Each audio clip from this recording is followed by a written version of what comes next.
बड़ा कष्ट उठाना पड़ा, मैं तुझे मार दूंगा, छोड़ूंगा नहीं। हिरण्यकश्यप ने कहा, अरे भगवान आप मुझे ऐसे नहीं मार सकते। कैसे मार सकता हूँ?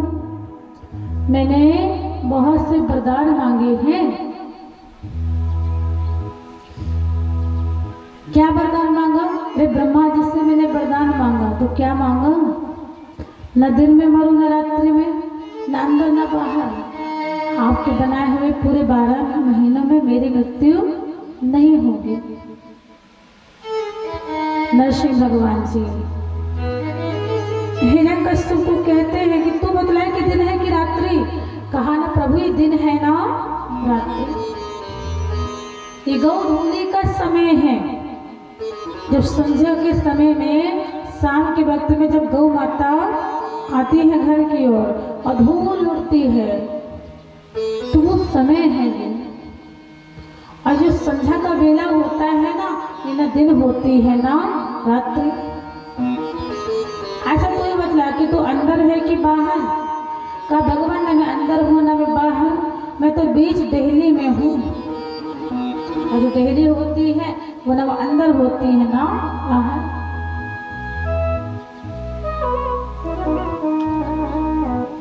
लेकिन प्रभु फिर भी आप मुझे नहीं मार सकते। क्यों? क्योंकि मैंने मांगा है कि आपके बनाए हुए 12 महीनों में मेरी मृत्यु नहीं होगी। कोई बात नहीं, मुझे पता था हिरण्यकश्यप तेरे जैसा भगत होगी, तेरे जैसे भगत आएंगे, बहुत से होंगे। इसलिए मैंने तेरे लिए स्पेशल महीना बनाया है, वो है पुरुषोत्तम का महीना, जिसे हम अधिक मास कहते हैं। वही पुरुषोत्तम का जो महीना है भगवान ने किसके लिए बनाया है? हिरण्यकश्यप के लिए। कहा प्रभु मैंने वरदान में मांगा, ब्रह्मा जी आपके बनाए हुए किसी जीव जंतु किसी प्राणी से मेरी मृत्यु नहीं होगी। भगवान ने कहा अरे सुन ले हिरण्यकश्यप, ब्रह्मा हमें नहीं बनाता, हम स्वयं ब्रह्मा को बनाते हैं। हाँ, भला वो हमें कब से बनाने लगा? कोई बात नहीं। कहा अब तेरा समय नजदीक आ गया है, तू मेरा दर्शन कर और तू ऊपर जा, मेरे धाम को चला जा। भगवान कितने दयालु है, इतना पाप कर्म किया फिर भी भगवान इसे अपने धाम भेज रहे हैं। दोनों हाथ उठाया है और कहा हिरण्यकश्यप बतला ये अस्त्र है कि शस्त्र है? हाथों को उठाकर बड़े बड़े नाखूनों को निकाला है। हिरण्यकश्यप ने कहा ना अस्त्र है ना शस्त्र है प्रभु। तो भगवान ने हिरण्यकश्यप के पेट को दोनों हाथों से अलग अलग कर दिया है और हिरण्यकश्यप की मृत्यु हो गई है। देवताओं ने फूलों की वर्षा की है। बोली नरसिंह जी भगवान की। हिरण्यकश्यप की मृत्यु हुई। प्रहलाद को भगवान ने गोद में उठाया और कहा प्रहलाद तुझे बड़ा कष्ट उठाना पड़ा। भगवान ने जब ऐसा कहा, प्रहलाद जी कहते हैं पिता श्री के कारण मैंने आपको बहुत कष्ट दिए हैं। देखो ना भगवान, मेरे कारण आपको खम्भ से प्रकट होना पड़ा, तो आप मुझे क्षमा कर दीजिएगा। कितना कष्ट सहना पड़ा होगा आपको। भगवान ने कहा अरे प्रहलाद तेरे जैसा भगत मुझे कहीं भी बुलाए तो मैं कहीं से भी प्रकट होने को तैयार हूँ। ये तो फिर खम्भ है, बतला तुझे क्या चाहिए? प्रहलाद ने कहा और तो कुछ नहीं चाहिए भगवान, बस एक कृपा और चाहिए। क्या? कि हे प्रभु आप तो नारायण है ना, एक कृपा कर दो कि जो मेरे पिताजी थे उन्हें आप सदगति देना, दुर्गति मत देना। बस यही आपसे कामना है, आपसे आकांक्षा है। भगवान मुस्कुराते हैं और कहते हैं हे प्रहलाद, जिस घर में जिस कुल में तेरे जैसा भगत जन्म लेता है ना, उस घर की उस कुल की 21 पीढ़ियों का मैं पहले से ही मुक्त कर देता हूँ, तरण कर देता हूँ, मोक्ष कर देता हूँ। उन घर की 21 पीढ़ी देता हूँ। प्रहलाद बड़ा खुश हुए, गदगद हो गए और कहने और बतला तुझे क्या चाहिए। कहा भगवान और बस कुछ नहीं चाहिए, बस यही कृपा चाहिए आपकी कि हे भगवान बस आपकी भक्ति करता रहूं, बस आपका नाम मैं लेता रहूं।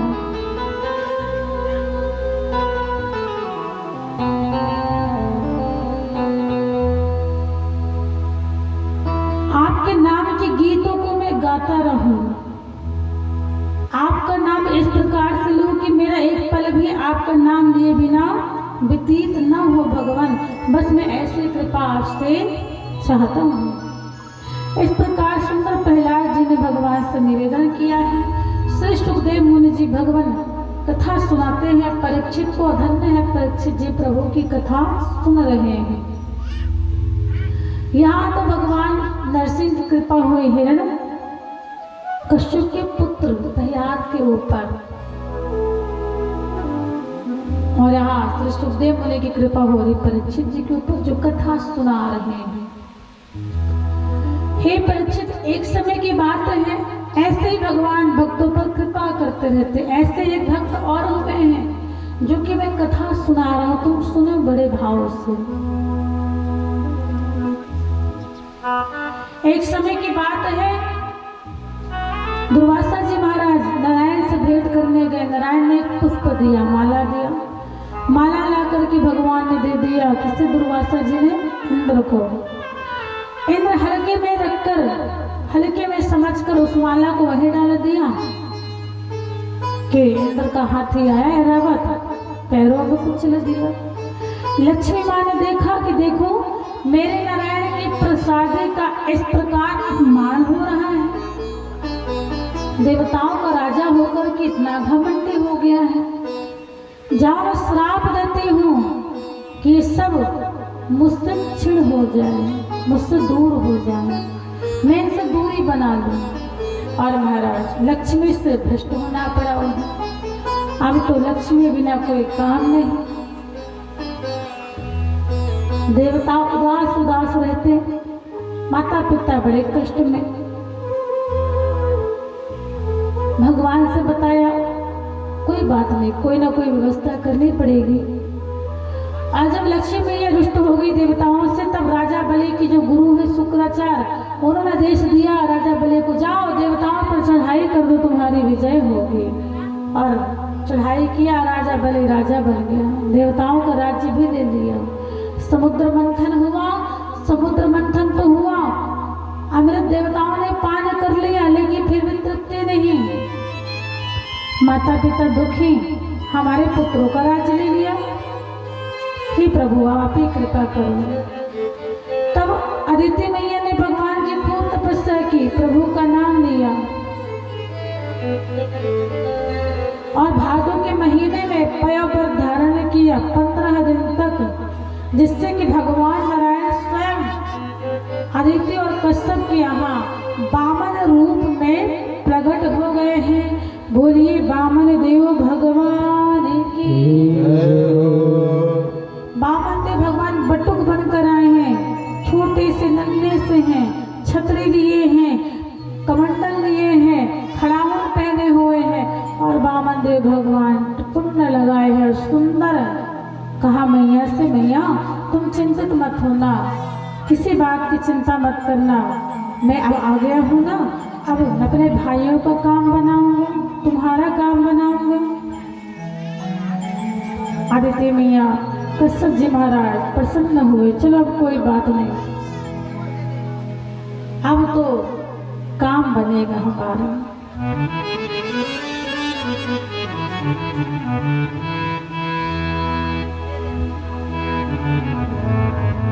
भगवान नारायण गए हैं वामन रूप में। राजा बलि के यहाँ यज्ञ चल रहा था, राजा बलि ने स्वागत किया, ब्राह्मण आए हैं, देवता आए हैं, स्वागत करो स्वागत करो।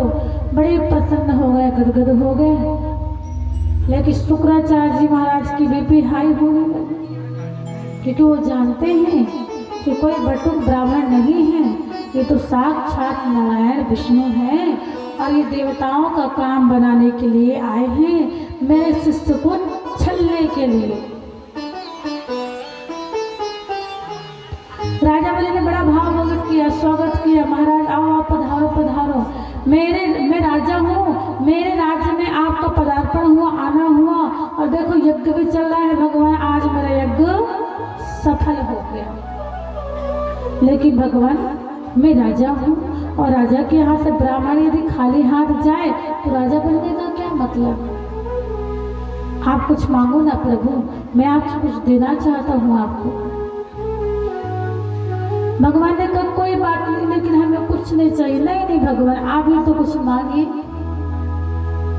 मैं कुछ देना चाहता हूँ, आप कुछ वस्तु मांगो। भगवान ने कहा कोई बात नहीं, भले ये तुम मुझे देना चाहते हो ना, तो एक काम करो, मुझे 3 पग भूमि का दान दे दो। कितना? 3 पग भूमि का दान दे दो। कब बलि ने प्रभु इतनी कम मांगा आपकी, थोड़ा और मांगिए ना, कुछ बड़ा मांगिए ना। इतने बड़े राजा के पास आप आए हो और मांग भी कर रहे हैं, तो केवल 3 पग भूमि, कुछ बड़ा मांगिए भगवान, जिसे देने में मुझे अच्छा लगेगा, शांति मिलेगी, तृप्ति मिलेगी। भगवान ने कहा राजा बलि पहले तो उतने दे दे, फिर बाद में देखी जाएगी। शुक्राचार्य जी महाराज ने राजा बलि को पकड़ा और कहा तुम थोड़ी यहाँ, क्या बात है प्रभु, अरे पागल हो गए हैं क्या? वो कोई बटुक ब्राह्मण नहीं है, वो साक्षात विष्णु नारायण है, तुझे छलने के लिए आया है और देवताओं का काम बनाने के लिए आया है। राजा बलि मुस्कुराते हैं, कहते हैं गुरुजी ये तो और अच्छी बात है, ये जो विष्णु है नारायण है, इस अच्छी बात क्या हो सकती है? देखो जब पूरी दुनिया को बनाते हैं, पूरी दुनिया को देते हैं, आज सब कुछ देने वाला और जिसका है उसी को वो लेने आया है, तो मेरे जैसा भाग्यशाली और कौन होगा गुरुजी? आपको तो और खुश होना चाहिए, आपको तो आशीर्वाद देना चाहिए, आपको तो ये कहना चाहिए कि शिष्य देख जिसके बनाए हुए हम सब हैं, आज वही लेने आया है, उसको दे दे। और आप मुझे मना कर रहे हैं, आप कैसे गुरु हैं? तुम्हारा शुक्राचार्य जी चाहते थे कि राजा बलि मेरी बात माने, लेकिन राजा बलि बात नहीं माने। भले ही गुरु है तो क्या हुआ, जो सही होगा हम वही मानेंगे, गलत होगा तो हम क्यों मानेंगे? गुरु जी आपको प्रणाम है, लेकिन यहाँ आप गलत हैं, आप सही नहीं हैं, क्षमा करना। आज प्रभु चाहे जो हो जाए, यदि वो नारायण ही है, विष्णु ही है, तो और भी अच्छी बात है, उसी का तो है सब कुछ, उसी को दे दूंगा, क्या बात, क्या परेशानी है, बहुत अच्छी बात है।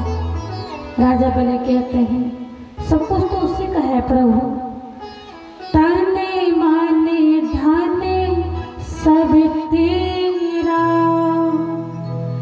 प्रभु सभी कुछ है तेरा, तेरा तुझको अर्पण क्या लागे मेरा, ओम जय जगदीश हरे। राजा बलि कहते हैं प्रभु तन भी उसका, मन भी उसका, धन भी उसका, हम सब उसके हैं और आज उसी को देना है, ये मेरा परम सौभाग्य होगा। मैं नहीं रुकने वाला प्रभु, मैं रुकने वाला नहीं हूँ। गुरु जी ने कहा पागल हो गया है क्या, गुरु की बात नहीं मानता, पश्चाताप होगा तुझे। कोई बात नहीं प्रभु, भगवान के लिए वो भी झेल लेंगे। अब तो शुक्राचार्य परेशान, शिष्य मानने को तैयार नहीं है। राजा बलि ने कहा प्रभु मांगिए क्या चाहिए आपको? कहा भगवान जो बोला था वही चाहिए, 3 पग भूमि। कहा ठीक है प्रभु ले लो। ऐसे नहीं लेंगे हम, संकल्प करो पहले। भगवान भी बड़े होशियार है, पहले संकल्प करा रहे हैं। पहले आप संकल्प करोगे उसके बाद हम लेंगे।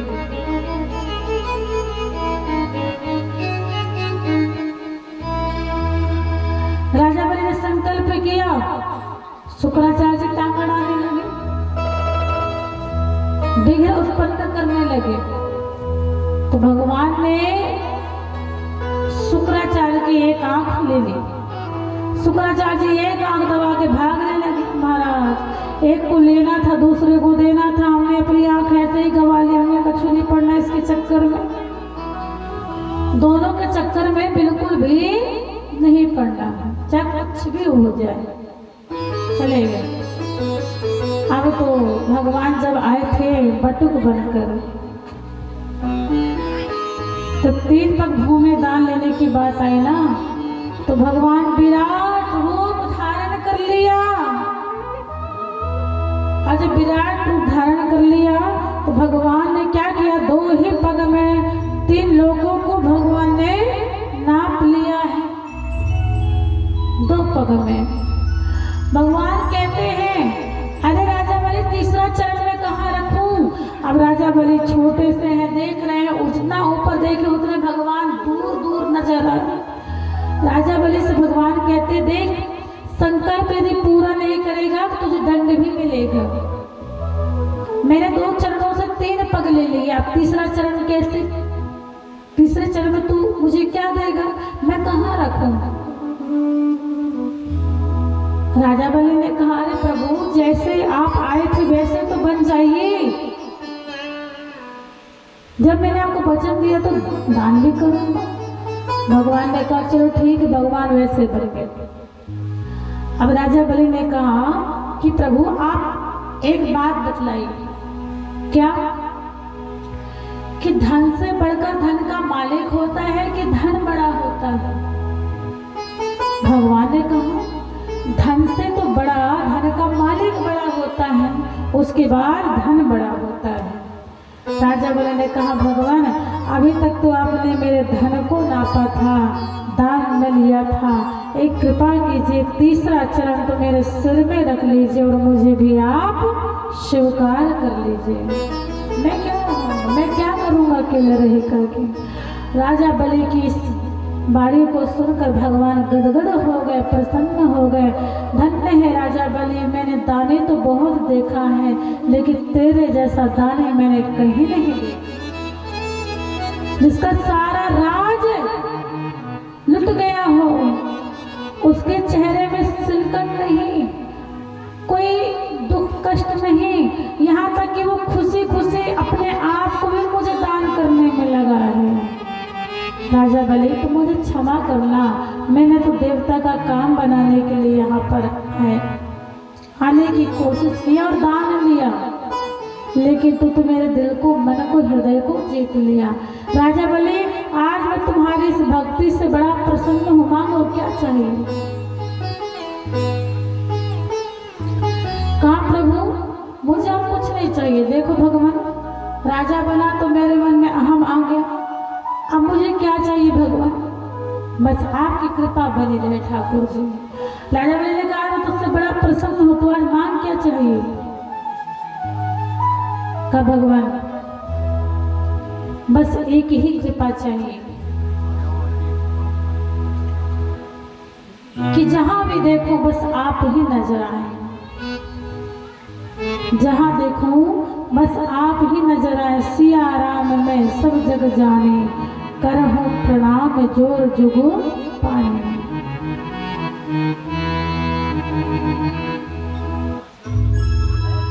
भगवान ने कहा जा राजा बलि मैं तुझे सुतल लोक का राजा बनाता हूँ और समय आने पर तुझे इंद्र पद भी प्राप्त होगा।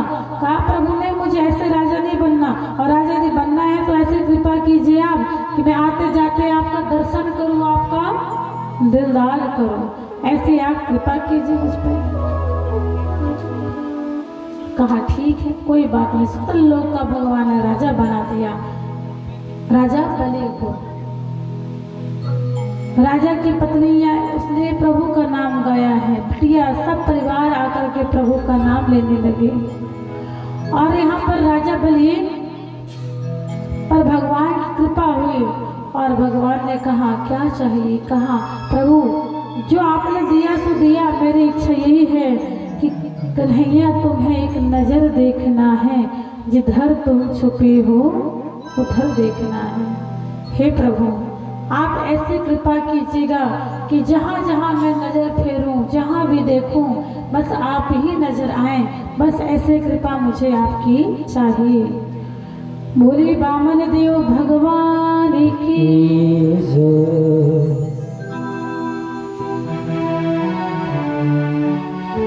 और भगवान का नाम लेते हैं और प्रेम से कहते हैं क्या कन्हैया तुम्हें एक नजर देखना है, कन्हैया तुम्हें एक नजर देखना है, जिधर तुम छुपे हो उधर देखना है। हे कन्हैया जहाँ जहाँ आप नजर हो, जहाँ जहाँ मेरी नजर जाए वही वही आप नजर आ जाओ प्रभु। बस ऐसी आपकी कृपा चाहिए। तो कहना है कन्हैया तुम्हें एक नजर देखना है, कन्हैया तुम्हें एक नजर देखना है, कन्हैया तुम्हें एक नजर देखना है, कन्हैया तुम्हें एक नजर देखना है, जिधर तुम छुपे हो, जिधर तुम छुपे हो, जिधर तुम छुपे हो, जिधर तुम छुपे हो उधर देखना है। कन्हैया तुम्हें एक नजर देखना है, कन्हैया तुम्हें एक नजर देखना है, कन्हैया तुम्हें एक नजर देखना है, कन्हैया तुम्हें एक नजर देखना है। ओ जिधर तुम छुपे हो, जिधर तुम छुपे हो, जिधर तुम छुपे हो, जिधर तुम छुपे हो उधर देखना है। कन्हैया तुम्हें एक नजर देखना है, कन्हैया तुम्हें एक नजर देखना।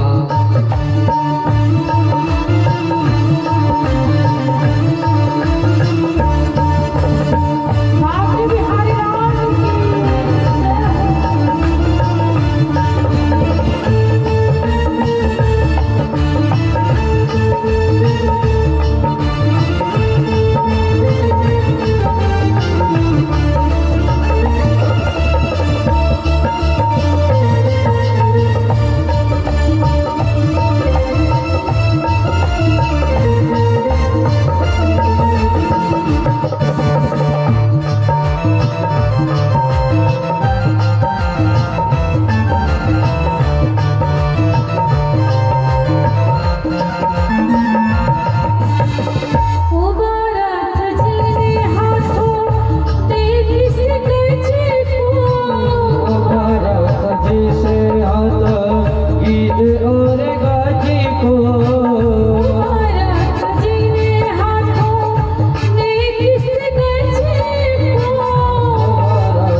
तुम्हें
बोलिए बाकी बिहारी लाल की।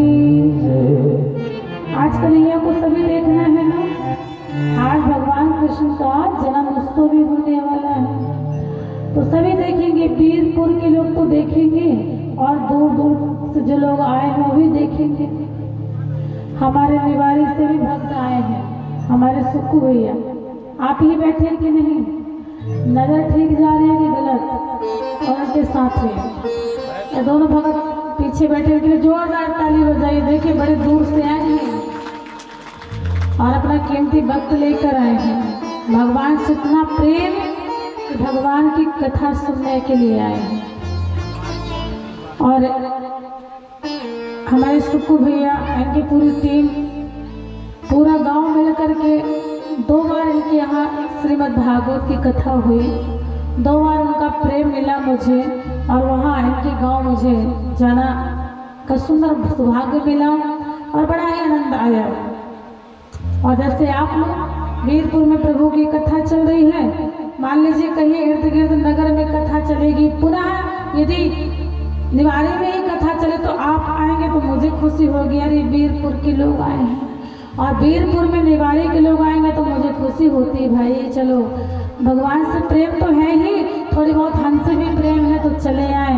और जब अपने लोग आते हैं ना तो बड़ा आनंद आता है। तो यहाँ जितने भी इर्द गिर्द दूर दूर से आए हैं भक्तगण, आज सभी भक्तों को कन्हैया का दर्शन होगा। और जितने भक्त आए हैं यहाँ पर अपने अपने समय को लेकर के कथा सुनने के लिए, यहाँ व्यास मंच से आप सभी भक्तों के लिए बहुत बहुत साधुवाद, बहुत बहुत स्वागत है, अभिनंदन है आप सभी का। ठाकुर जी की कृपा आप सब पर ऐसी बनी रहे, बाकी बिहारी की कृपा आप सब पर ऐसी बनी रहे। इसलिए कहते जय यादव जय माधव।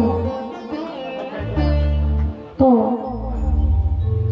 आप यदुवंशों में भगवान की कृपा तो बनी है, तभी तो यदुवंशों में भगवान अवतरित हुए हैं। और देखिए जहाँ ठाकुर जी को बुलाते हैं भगवान चले जाते हैं, और ये कृपा से ठाकुर जी की है। और बस कुछ क्षणों बाद स्वयं कन्हैया जी आएंगे पालने में, आप बैठ करके आप हम सभी को भगवान दर्शन भी देंगे। बोलिए कृष्ण कन्हैया लाल की जय हो। राजा बलि पर भगवान की कृपा होगी। श्री सुखदेव मुनि जी महाराज परीक्षित को भागवत कृपा कराते हैं, कथा सुनाते हैं। 3 दिन तक परीक्षित महाराज ने कथा सुनी, आज 4था दिन है। कहा प्रभु कुछ ले लीजिए, जलपान फल कुछ तो ले लीजिए। तो आप 3 दिन से अनवरत कथा सुनते आ रहे हैं। कहा कोई बात नहीं प्रभु, आपके मुख से जो रसगुल्ले की तरह मीठी मीठी कथा निकल रही है ना भगवान, बस यही कथा आप मुझे सुनाइए। ये किसी रस से कम थोड़ी ना है, मुझे यही रस चाहिए और कुछ नहीं चाहिए। भगवान बस आप कृपा कीजिए, बनाए रखिए अपनी कृपा। यहाँ श्री सुखदेव मुनि कहते धन्य है परीक्षित। परीक्षित जैसा राजा कौन हो सकता है महाराज। राजा के साथ साथ भगवान का इतना बड़ा दास, इतना बड़ा भगत कि प्रभु की कथा 3 दिनों से सुने जा रहे हैं, आज 4था दिन हो गया।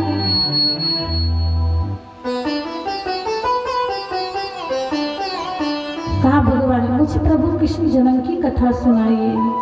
भगवान ने कहा जन्म की कथा सुनाएंगे, लेकिन उससे पहले हम आपको ये बतलाएंगे भागवत में वर्णन है प्रभु श्री राम की कथा का। मानो श्री सुखदेव मुनि जी कहना चाहते हैं रामायण हमें जीना सिखाती है, राम की कथा हमें जीना सिखाती है, और ये कृष्ण की कथा, भागवत की कथा हमें मरना सिखाती है। पहले जब तक जीवन, जब तक सांस हमें मिली है, तो जब तक जीना है तो किस प्रकार से जिए, किस प्रकार से जीना चाहिए, वो हमें कला बताती है रामचरितमानस। और मरना है सबको, तो मरना कैसे होना चाहिए, मरण कैसा होना चाहिए, मरण भी पवित्र होना चाहिए। मरने की भी तैयारियां होती हैं।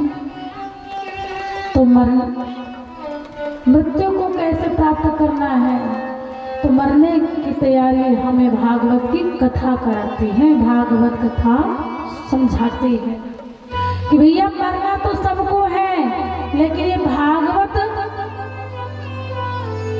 कि जब तक कथा आप नहीं समझोगे, नहीं सुनोगे, आपको मरना भी नहीं आएगा। मरता तो सब है।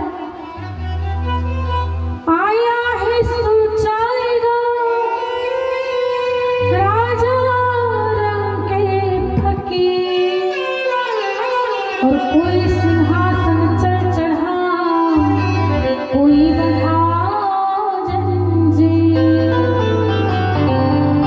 मरते तो सभी हैं, लेकिन कोई सिंहासन में जाकर के चढ़ करके जाता है भगवान के धाम में, तो कोई जंजीर से बंध करके यमराज के पास में भूल जाता है। मरने में फर्क है कि नहीं?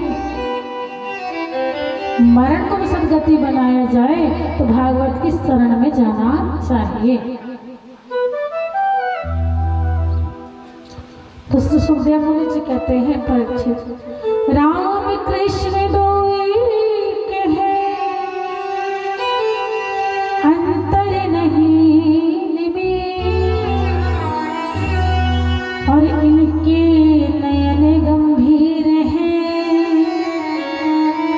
इनकी चपली विषय।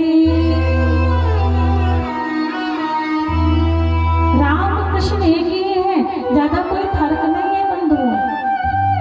एक दोपहर 12 बजे अवतरित हुए, तो दूसरे रात्रि 12 बजे अवतरित हुए। एक ने मर्यादिक लीला की, तो दूसरे ने महाराज, एक ने जीवन जीना सिखाया, तो एक ने मरना सिखाया। एक बतलाते हैं कि प्रातः काल उठ के रघुनाथा, माता पिता गुरु नावही माथा। जब तक तुम्हें जीवन जीना नहीं आएगा, जीवन जीने की कला नहीं आएगी, तुम्हारा मरना पवित्र शुद्ध नहीं हो सकता है। भाई जैसे जीवन जियोगे वैसे तुम्हारी मृत्यु होगी। तो रामचरितमानस में क्या सिखाती है? जीवन जीने की कला। भगवान राम जी के पंचों पर चलोगे तो तुम्हें जीवन जीने की कला आ जाएगी, और भगवान कृष्ण के पद पद्मों पर चलोगे, कहे हुए शब्दों में चलोगे, क्योंकि भगवान कृष्ण ने जो किया है वो हम कर नहीं सकते।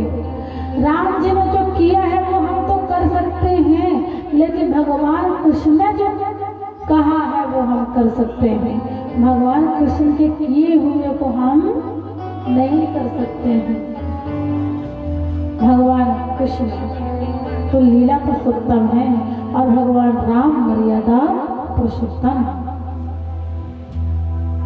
इसलिए मानस सुखदेव मुनि जी ने सूक्ष्म रूप राम कथा का वर्णन किया कि रामचरितमानस की कृपा, क्योंकि रामायण हमें जीना सिखाती है, हमें सदमार्ग पर चलना सिखाती है, हमें सदा आचरण करना सिखाते हैं।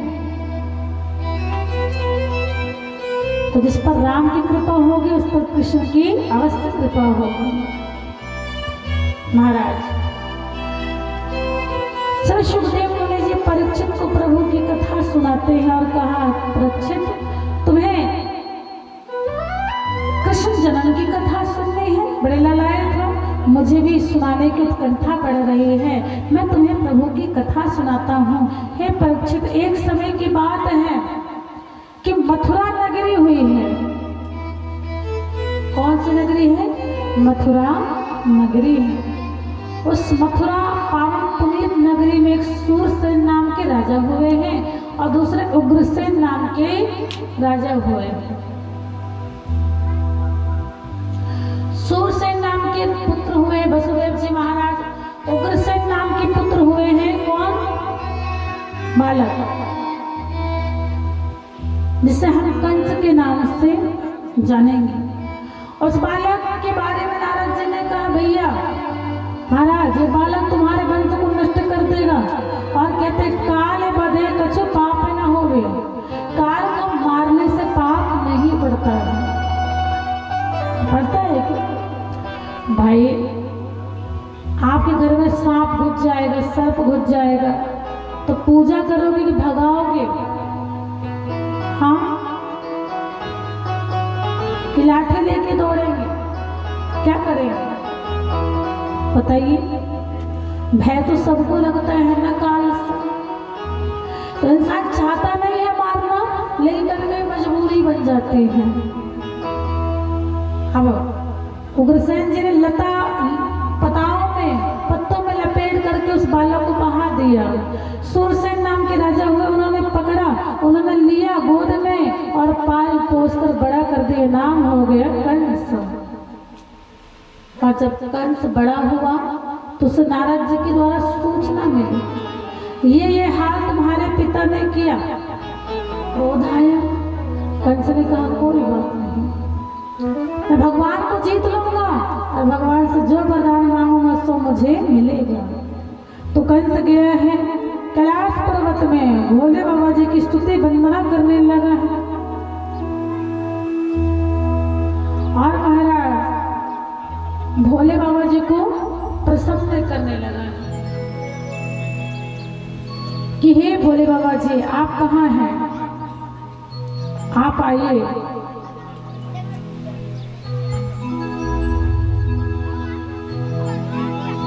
भोले बाबा जी तपस्या देख रहे हैं, कंस तपस्या कर रहे हैं, भोले बाबा जी प्रसन्न हो रहे हैं। बाबा आप आइए, मैं आपको बुला रहा हूँ, शीघ्र शीघ्र आइए। और कंस घोर तप करने लगा, शांत होने का नाम नहीं लेता और भोले बाबा जी को मना रहा है, बुला रहा है, स्तुति कर रहा है, वंदना कर रहा है और कह रहा है क्या? ब्रह्मे मोर